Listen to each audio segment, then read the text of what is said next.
Hello and welcome back to the Real Zero podcast with me, Daniel Grant. And Hugh Montgomery. Hi, Hugh. So how's your week been? Well, we're filming this, of course, at the beginning of January. So I was working a fair bit over Christmas, which was full of flu in the hospital. And then I've had a couple of days in wet Wales. What about yourself? I've had a nice little break in Oxfordshire, just taking in some of the nice countryside up there. One thing I saw, it's actually come out in the news this week, Hugh, which I thought was quite interesting, is there's an OECD report on literacy rates around the world. And it turns out literacy rates are going down in every single country, apart from 2 Scandinavian countries. But what comes with a reduced literacy rate, and I should say in America in particular, I think a third of people have literacy less than a 10-year-old, according to the report. But the ability to interrogate, things that we talk about on this podcast, not just climate, but science in general. If literacy rates start dropping down, it's much harder for us to get things across and people to interrogate the data. So I just thought that was quite interesting, that it's another little hurdle for us to try and get across. Yeah, I mean, it's interesting, isn't it? I mean, we could go off down a rabbit hole on this one, but I was reading a piece just this week. 64% of adults in Britain get all of their news just from social media, and it's over 80% in America now. So this idea that you actually hear information in depth and think a great deal about it and explore other reputable sources, you're right, it's a problem. But anyway, we should crack on. We've got a good and exciting guest today, haven't we? Who have we got with us today, Dan? We should. And if you can't read, hopefully you can still listen. But we've got a fantastic guest today, Hugh, and I'll bring him in to introduce himself. But Cameron Hepburn, welcome to the Real Zero podcast. Do you want to say hello? Tell us who you are, Cameron. Thanks very much, Dan, and Hugh. I'm the Babcock Professor of Environmental Economics at Oxford University, and I work on climate nature issues from a economic, but also a scientific and multidisciplinary perspective. Fantastic. So before we get into the nuts and bolts, I know Hugh's keen to pick your brain on a few things. Can you just give us a brief background, Cameron? So, how did you get into this kind of field, and what pivotal moments in your life kind of shaped you into moving into the climate sector? Well, I'm an Aussie originally and grew up initially in the Australian, not quite the outback, but pretty close to it before moving to Melbourne, and had parents who were, certainly my father, who was very environmentally aware and knew that I wanted to work on, addressing these environmental issues in the 90s. Wasn't quite sure what tools to collect.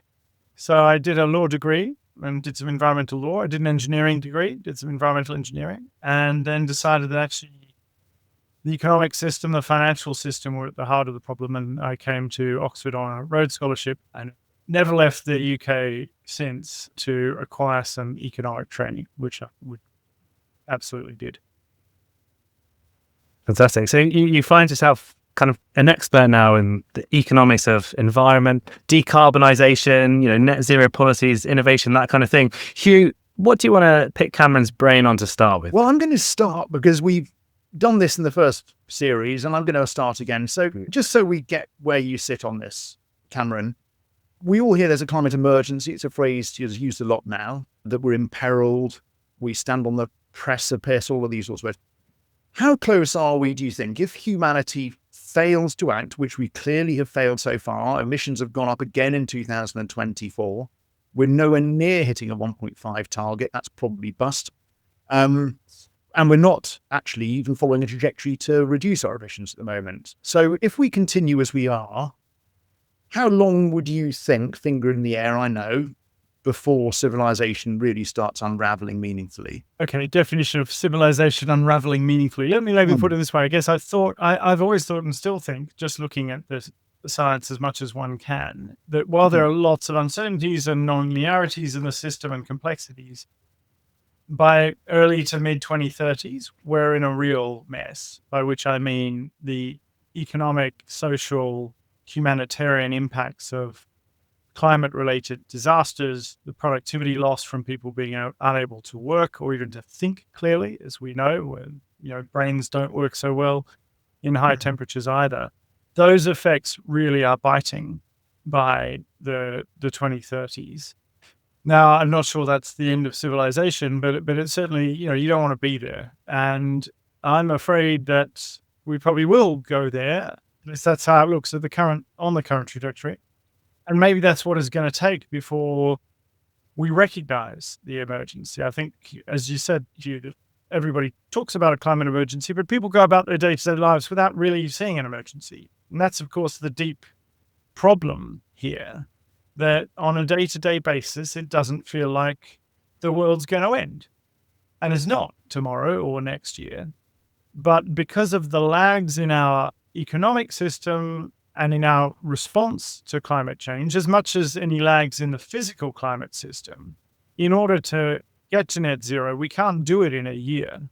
We have to start now. So it actually is incredibly, it's not just urgent, we're behind time from any sensible economic perspective. We're at the point now where the costs we will incur are much greater than the costs we could have incurred in dealing with the issue. And indeed, increasingly, the benefits that we can obtain from dealing with fossil fuels and reducing our emissions. I was going to ask you that because, it is of interest. Everyone we've asked so far has said the same thing. Some say, well, we're already seeing the catastrophe unfolding, and others are saying much the same sort of timescales within the next sort of decade. And of course, there are already impacts, that's for sure. Yeah. Sure. And it's not just tree huggers that are saying this. It is economists. The Scorpion report was talking about, these catastrophic impacts. Without immediate action, there will be no economy. And we've had the 38 trillion a year paper last year from Nature lost to the world economy without action. I'm old enough to remember the Stern report, Nick Stern's paper all those years ago saying, look, we can afford this now. And if we act now, the costs that we lay out to fix the problem are dramatically lower than the costs we pay out in the damages that we accrue. Tell me where we're at now in your view.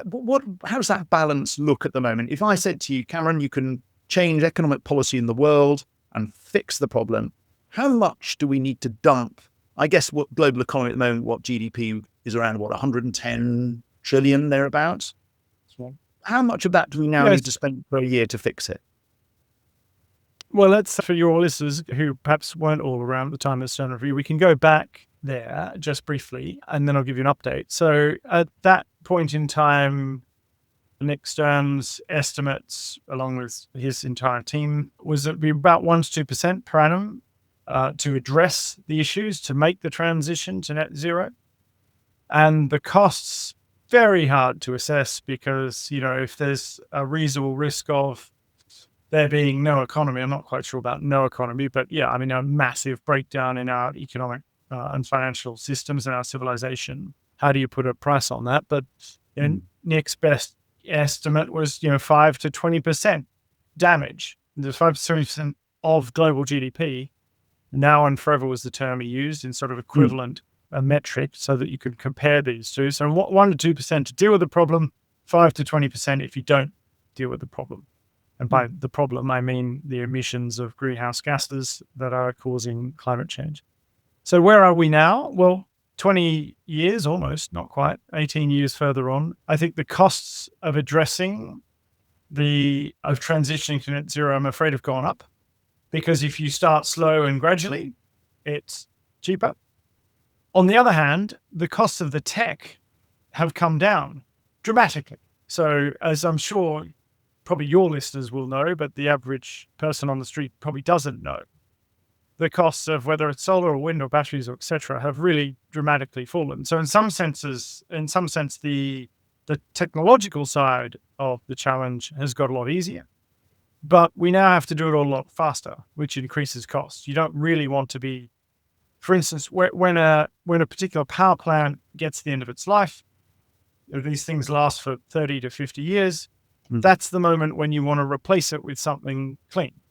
You don't want to have to go scrapping vast amounts of our existing capital stock because you're in a panic because it's all too late. You should have done it 20 years ago, but that's sort of where we are. So we'll be wasting a lot of capital. We'll be having to replace a lot of installed machinery and kit and power plants because we are too late in the day. So in that sense, the costs have gone up. But of course, on the damages side, they've gone up too, because the earlier you take action, and the earlier you get to net zero, the lower the impacts of climate change will be on humans, on extreme events, on other species, on our productivity, or on our economies, and on our lives. So it's a negative story both ways in some sense. And you have to explain something to me, Cameron, because I'm a barefoot doctor from North London. I'm not an economist. But it seems to me obvious that if we're going for let's say, a 5 degrees rise, which would be a mass extinction to rival a Permian level mass extinction, that's 96% of life, certainly in the oceans, dead, and us sitting atop that pyramid, it's pretty much over.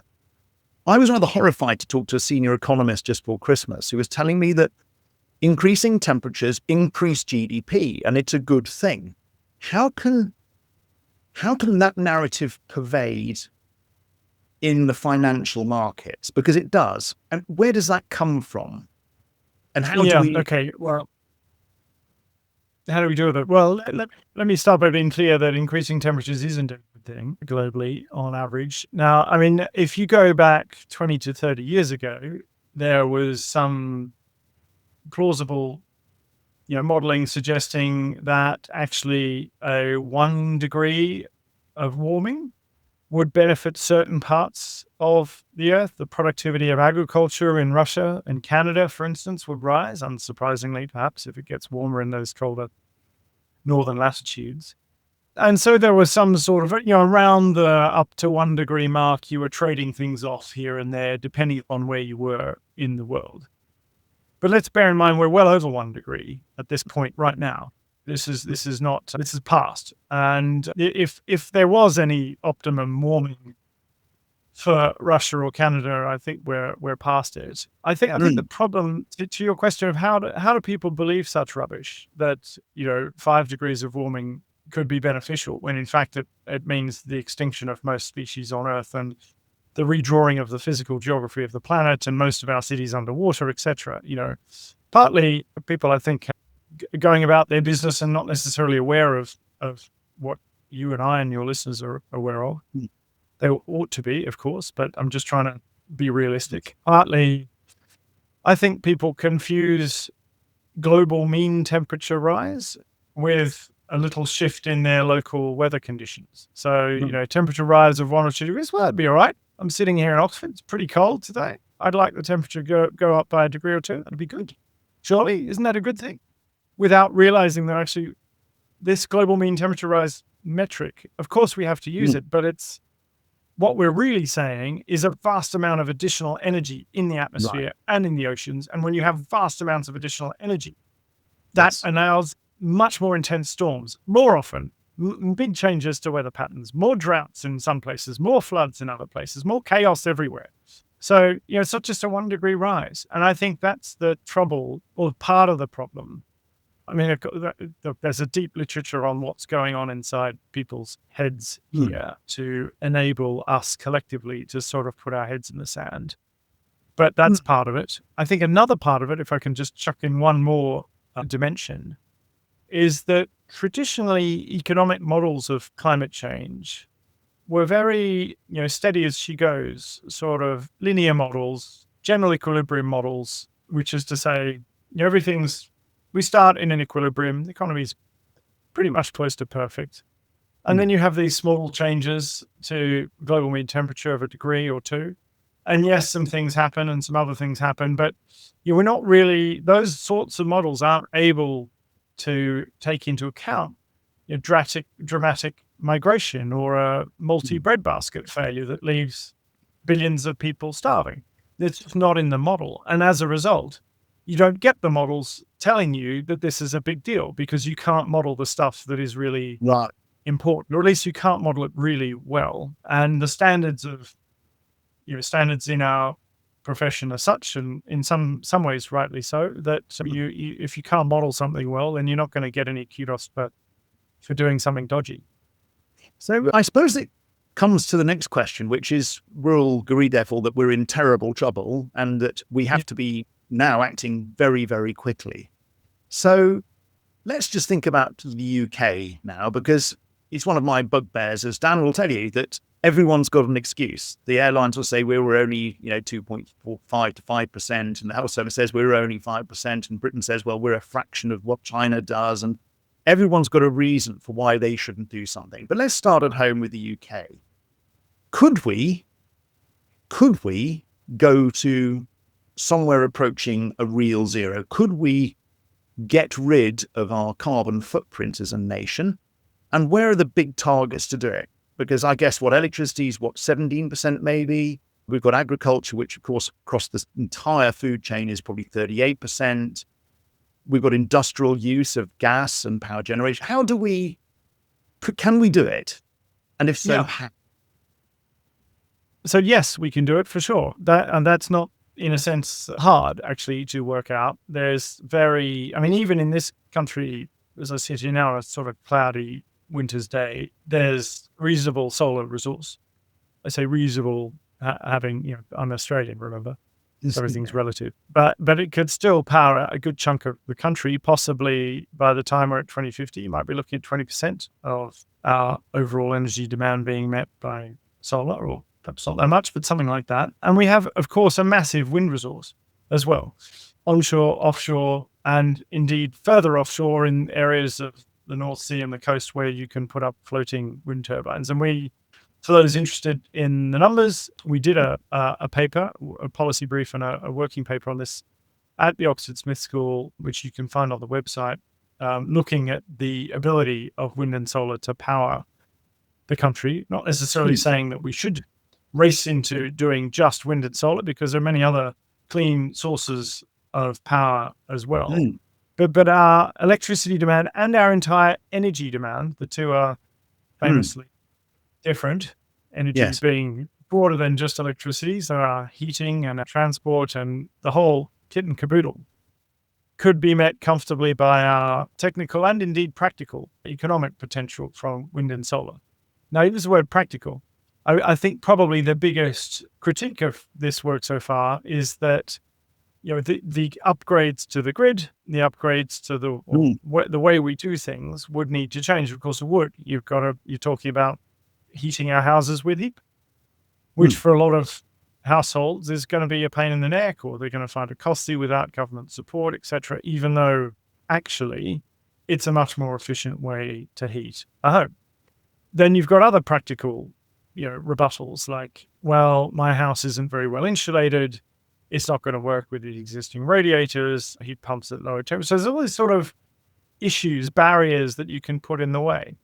But one by one, each of them gets solved. They're increasingly high temperature heat pumps that are plug and play with your house. Now, there'll be those listening saying, yes, but I can't get one of them, or my house is not suitable. And they're right. And I feel their pain. But the point is that by 2030, certainly by 2040, these problems are all being solved. So I don't think it's impractical to get a very, very significant proportion of the UK's energy, not just electricity, from our solar and wind resource. Now, as you pointed out, that's not the whole job, because you've then got process-based emissions from industry. So if you're making cement, there's CO2 that comes off as a chemical reaction rather than through the use of energy, although there's also energy use there as well. And agricultural emissions, of course, you have to deal with too. And if we're managing our agricultural land properly, it should be a sink of CO2, it should be absorbing CO2 rather than being a source. That's largely to do with how we both manage the land in general, but also how much protein we produce and how we produce it, in particular from beef. You probably have other speakers address that in the stream of podcasts, so I won't go into it. But suffice to say, again, there's really exciting technological advances happening in that domain too that I find very optimistic and promising. So look, there's absolutely no doubt that we can do it. The question isn't that, nor is the question, is it economic to do it? Because there's a famous book by a former DEC, what was then the Department of Energy and Climate Change, Chief Scientific Advisor David Mackay. Yes. He's a Cambridge engineer. And he did a piece of analysis and concluded it wasn't really possible to power the UK on renewables, practically. While the resource was there technically, it'd be too expensive. It wouldn't make sense. But that was, goodness, I think 1 or 2 decades ago. It was about the same time as the Stern Review. And things have changed since then. The costs of, as we were saying earlier, the cost of your renewable energy is coming down by an order of magnitude in every decade or less, basically. And so we're in a very different world to the world he was describing. And it's now no longer practically or economically infeasible to do Well, it. let me challenge you as if I were trying to knock you down, because that's a useful approach. We're going to have to somehow finance the power generation. So we're going to need lots of wind and solar, let's say, or maybe a bit more in the mix and tidal barrages and wave and maybe some hot rocks and chuck a few more renewables in. More storage too, yeah. Yeah. Then we've got to transmit the power. So we're going to end up with a whole pile of stuff if we can overcome people who don't like the idea of pylons, for instance, or we've got to bury them, which is a problem. Then we've got to end up with... Well, let me just say, or we develop a technical upgrade to the way the wires are used by adding, say, carbon or aluminium so that you're delivering 3x as much power through the same wires. But Yeah, there's a range of transmission. And then we're going to have to store and balance the grid to some degree, aren't we, in some way? And, of course, in the Second War, it was making ammonia and burning that as a liquid. We could make it heating something up and letting it cool down, all of these sorts of technologies, or we could make hydrogen, of course, if we could find somewhere to store it. So if I've made you prime minister and given you total willingness of a population, how are you going to briefly pick off each of those things, the generation, the transmission, and the grid balancing and the storage? Because we'll always hear this, don't we? People saying, well, Cameron, Hugh, this is nuts, right? You can't do this because when the wind isn't blowing, the sun isn't shining, all the lights would go out. How are you going to make this work, and how do you make it work financially? Yeah, that's a great question. And I bet that more than one prime minister who would have loved to have had the unbounded willingness of their populations behind them, but the fantasy that we can explore. But just, so and they, let me tackle your question with a comment that was made to me in a meeting at Ditchley Park between American and UK and other folk on national security. And the comment was that you can't run an economy, let alone an industrialized economy, on renewables. And I think there are quite a few people who believe this, apparently unaware that, the entirety of the Californian grid frequently runs entirely on renewables. So it's not as if this is something that, we've never done and maybe we could theoretically do it at some point in the future. It's being done on a daily basis today. And actually, I think the last time I checked this, 100 of the previous 140 days in California, their grid at some point was entirely renewable. So it's doable. The big challenges for a country like the UK are around the very long-term storage of energy. And so the short-term storage is straightforward. So if you compare it to Australia, where basically you've got a day-night issue, it's solved with batteries relatively cheaply. They make their money back. It's, you're done and dusted, more or less. Not quite, but it's... Whereas in the UK, you've got these moments in this time of the year now, in the winter, where you can have a period of a couple of weeks where there's not enough wind and there's not a lot of sun, and you've got to run the entire economy. And you can't say, oh, well, bit of a shame, we've run out of wind. Everybody's got to turn the lights off. So you need to be ready for those events, even if they're only 1 in 50 years. And there's a fantastic report that I'd commend your listeners to and viewers to having a look at by the Royal Society, which is the peak scientific body in the UK, on long duration energy storage, led by Professor Sir Chris Smith, that answers this exam question. How do you make sure that in a freak period where you've got 2 or 3 weeks of no wind and not much sun, you've got enough energy ready to power the entire economy? And his answer is a combination of hydrogen in caverns, salt mine caverns. Now people say, well, hydrogen is all, and didn't we realize that wasn't a good idea? Well, I think quite a lot of people realized that hydrogen wasn't a good idea for some things that it was never a good idea for, like driving cars or even heating your own home, because of the thermodynamics of the way we can get much more out of the electrical system. But in terms of long duration, really cheap storage, generating hydrogen when you're not using your electricity for something else and just sticking in a cavern where you don't have, large annual costs of running, and then taking it out to use when you need it, that makes some economic sense. Now, yes, your round trip efficiency of that is very low, but the kind of sometimes economics is more important than engineering. Not always, but sometimes. This is one of those cases. If you're getting your electricity very cheaply and you're producing your hydrogen very cheaply and storing it very cheaply, your round trip efficiency being relatively low doesn't matter that much. What you're doing is you're saving the system from blacking out once every 30 or 40 or 50 years. Okay. So to answer that question. So you've convinced me now, which I think we're both convinced of anyway, that this is an emergency and we don't have any choices now. We can't just go, oh, it's a bit difficult and it's a bit expensive. We'll kick the can down the road because, as you pointed out, it's 2025 and in the next 5 or more years, we're going to be in terrible trouble anyway, but we need to really accelerate. And we've got the technology that we can use to do it. How do we connect the money to the technology then? How do we convince me or Dan or a voter that we're not going to bankrupt the country by doing this? I know we've got to do it, but how do we do it without, what's the national debt at the moment? 2 trillion maybe? How do we not increase that? How are you going to do this again? You're our prime minister.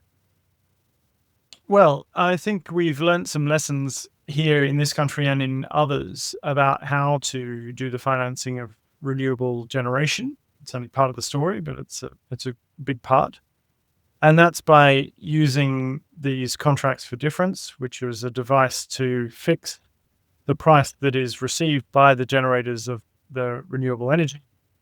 Sometimes described as a subsidy, but when Russia invades Ukraine and the power prices rise, it turns out it's the opposite of a subsidy, and the renewable energy generators are paying cash back to the government because, of course, the price they're getting is effectively fixed. So if the market prices rise, they have to pay back some of what they can get from selling their power on the market. So those sort of instruments work because they give the taxpayer a good deal and they give the financiers a deal that they're happy with. And the way these work is that they're auctioned off. So the price of the lowest bidder is the winning bidder. That guarantees the taxpayers get some value for money, but it also means that the investors and the wind farm developers, they get a price that they're certain of for 15 years or a period of time, decade into the future.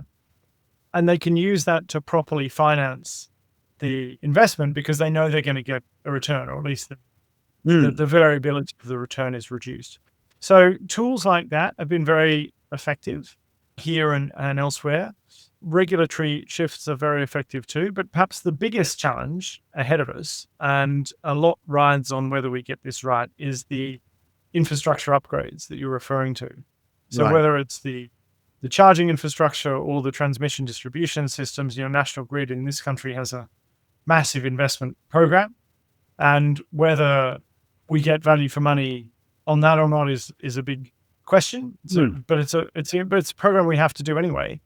But we need to make sure that the regulator oversees that in a way that ensures that investors get what they need, which is an appropriate return on their investment, given the risks. And the regulator designs the system so that the risks are lowered, so that you can get the return without bankrupting the taxpayer. Okay, I'm going to ask you 2 more quick questions, and I'm going to pass over to Dan, because Dan's got a gimlet eye, and he will have been, and a gimlet ear, probably, if it's such a thing, to have listened in. So let's suppose we now say, okay, we can do this. You convinced us. We have to do it. We've got the technology, and it can be financed with progressive taxation. Where do you come from in the international market? How do you answer someone who says, well, Britain's only a small fraction of global emissions. Whatever we do doesn't matter. What are the instruments we use globally to accelerate this transition? Of course, I'm thinking particularly of things like pricing of carbon at borders, for instance, and taxation. And my subsidiary question to that would be the one that's on everyone's minds at the moment. We've got Donald Trump, as we're recording this, not yet in.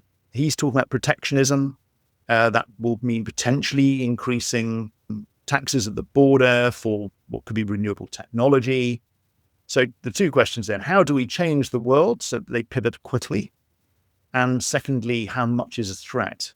How much of a threat is the Trump presidency, do you think?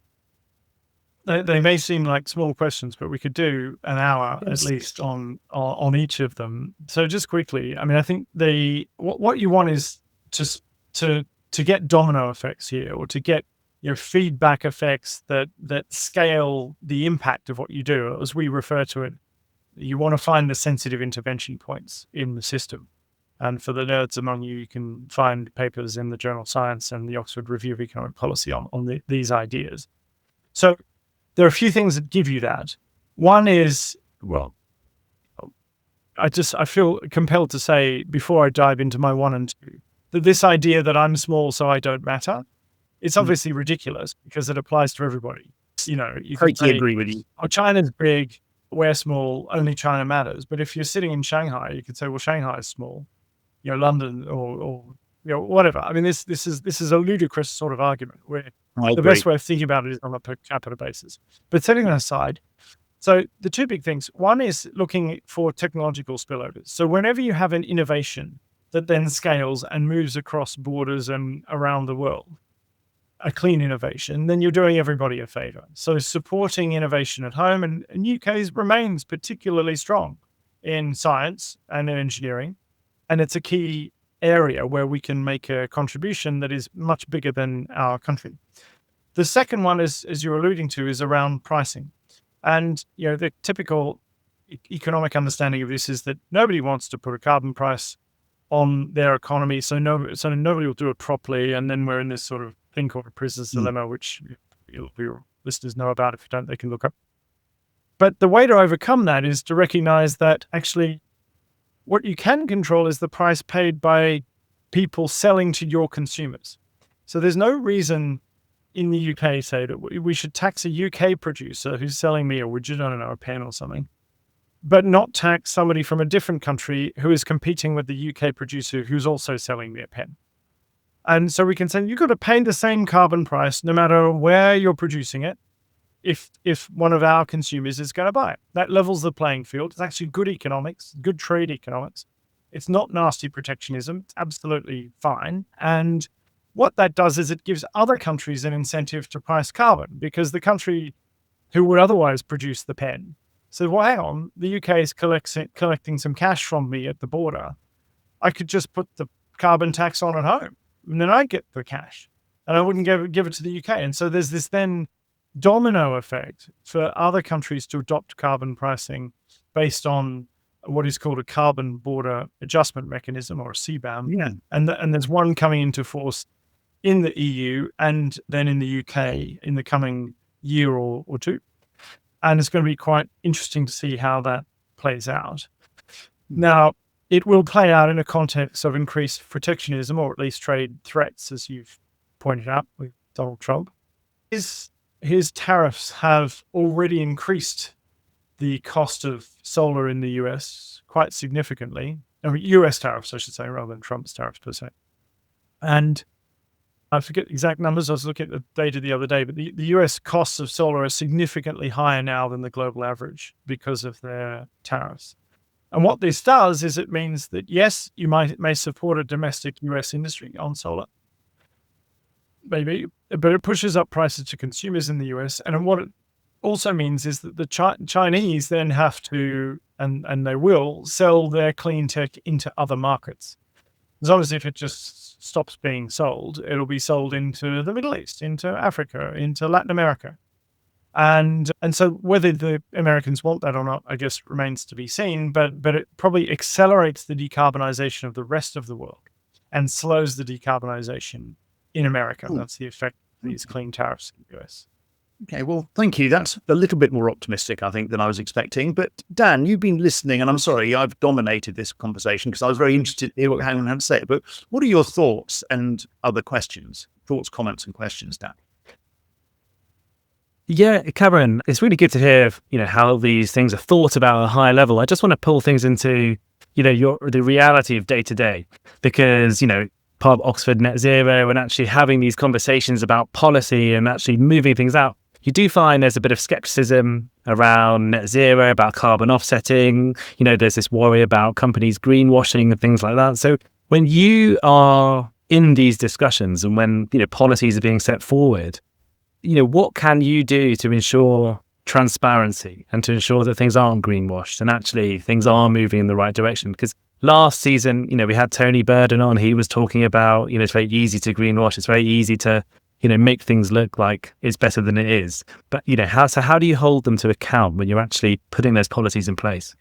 Yeah, it's an important question, and one which we've been working on for many years. Perhaps before I address it, I will, but there's a key point here, which is that because we've been too slow and we're miles off track, we're going to have to take a lot of CO2 out of the air to stay, and we will do that. We don't want to. It's a stupid thing to have to do, but we're going to have to. The other thing that's really stupid, which we may yet end up doing, is interfering with the global climate system, geoengineering, putting aerosols up in the upper atmosphere to block out some incoming sunlight. So there are very stupid things that we're going to have to do because we've been too slow.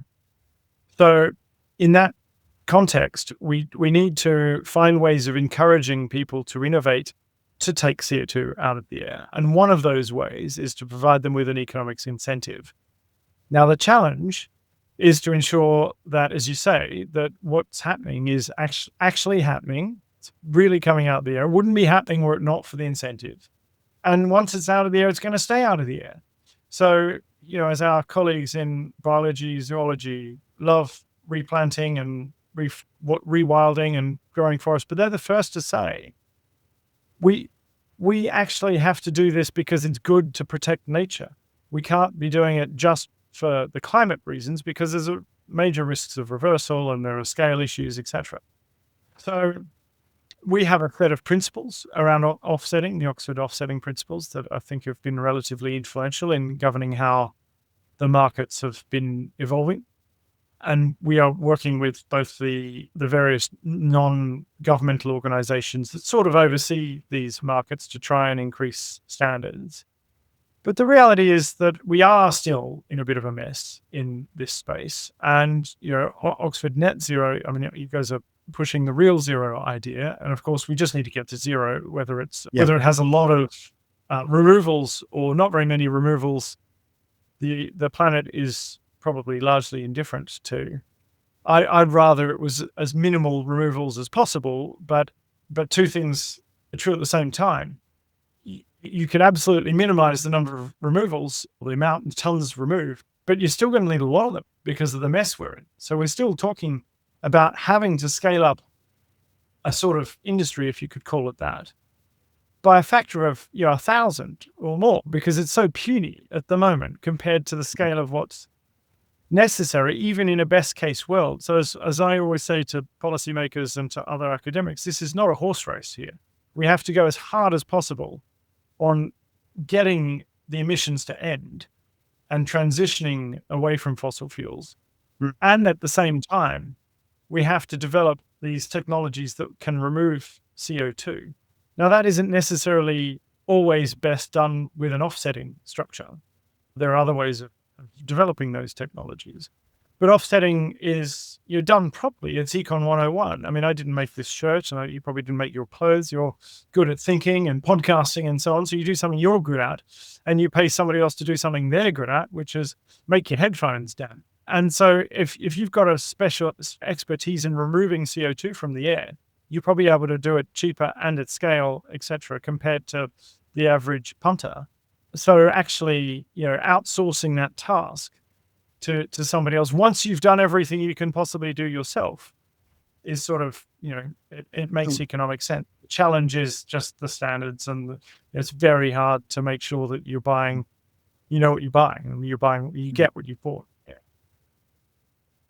Yeah, well, let me take you to that individual level, because I know a lot of this can seem overwhelming, especially when we start talking about policies and big things like that. But as an individual, if you're listening to this now, it shouldn't be overwhelming. What are the key takeaways that you think people can do today, this week, this year, to just start moving down the right track? And even if it's just resources to look at, or ways to think about things, or actual actions to take, what can the individual do? Yeah, well, our framework of sensitive intervention points, I think, is the way to start here. So ask yourself, what can I do that is going to have an impact beyond me? Because any individual, you should do what you can do. Obviously, change the way you live, change your diet, change your cooktop to an induction hob, etc. Do all of those, drive an EV, etc. put on some solar panels. But that alone isn't really a leveraged impact. The things that are leveraged, or the things that have a greater impact, making sure that whatever you do, you tell others about it and persuade others to do it. Try and do it in an interesting or a viral way, ideally, something that gets shared. You certainly vote in ways that reflect concern about the climate crisis, because there's still many mainstream political parties who, reflecting voters' concerns. They don't do much on this because voters don't seem to vote in this way. So by all means, vote. Doesn't necessarily mean vote green. Do that if you wish, but vote for parties that are going to take serious action on climate change. But look at the interventions that will have a leveraged effect, and that might be through your work. I was advising a pension fund the other day. They're investing many tens, in fact, over 100 billion. So maybe it's how they move their money. But actually, maybe even that's not the biggest impact for them, because they have the year of the government, naturally enough. And if they can shift the policy structures in place, then you deliver a greater effect of the flows of money in the hundreds of billions, not just the tens of billions. So I think it's just keeping that focus on what can I do that's going to deliver a big change while doing all the simple things at home, which I think probably most people are sick to death of being told to do, I expect. Maybe not. But, yeah. Well, I'll give my wrap on what I've heard, Dan, then I'd like you to do the same, and then perhaps give the last word to Cameron. I mean, I think what we heard is this is an emergency. We keep saying it is an emergency. It's coming to bite us incredibly quickly. We've left it too late, and we have to act now. The money is available to do it and can be liberated to do it. The technology is available. I liked your point that we all matter, because again, as we said at the beginning, every single industry, city, geography person has got a reason why they don't matter. And we can always say, well, what I do doesn't matter. And as you've clearly pointed out, it does. Our spending patterns make a difference to the markets moving.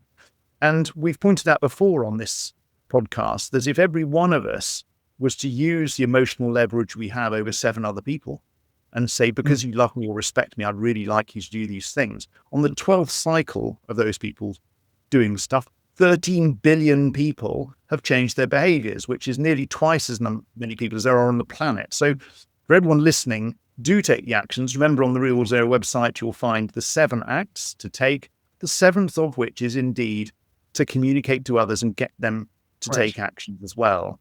And voting does matter. This is an apolitical podcast, and I myself apolitical.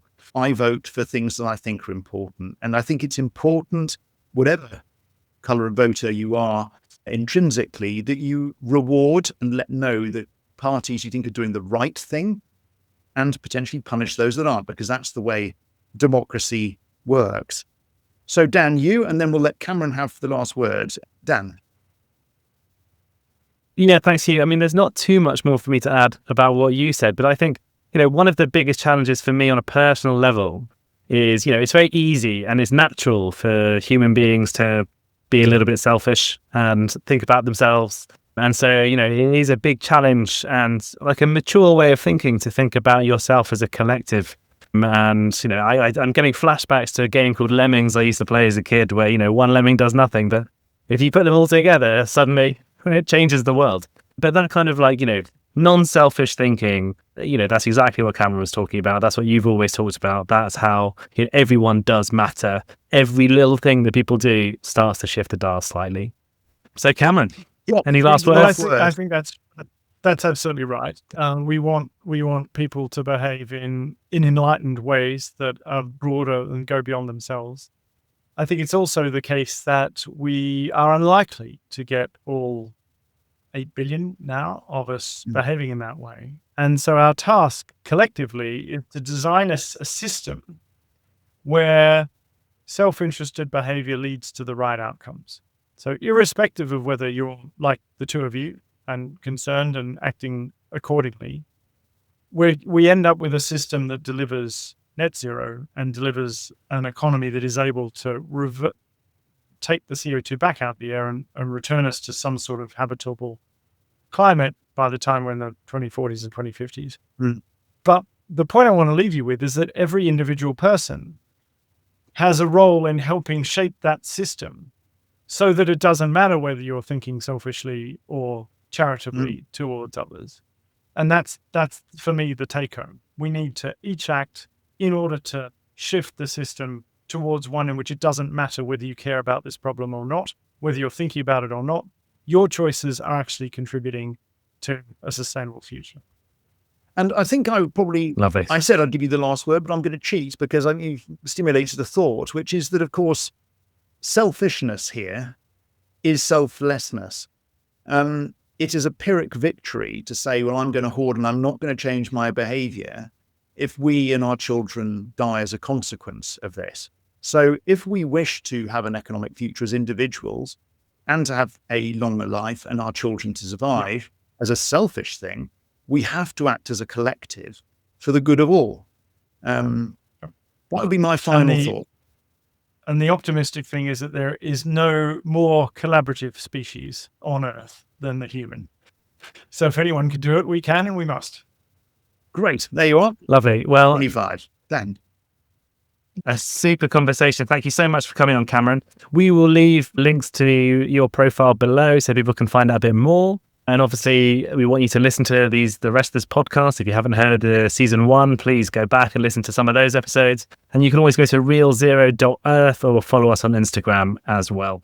So, Cameron, it's been a pleasure. Hugh, always a pleasure for you. Thank you. And, well, we'll see you next time, guys. Thanks a lot. Lovely. Thanks so much, Cameron. Thanks, Dan.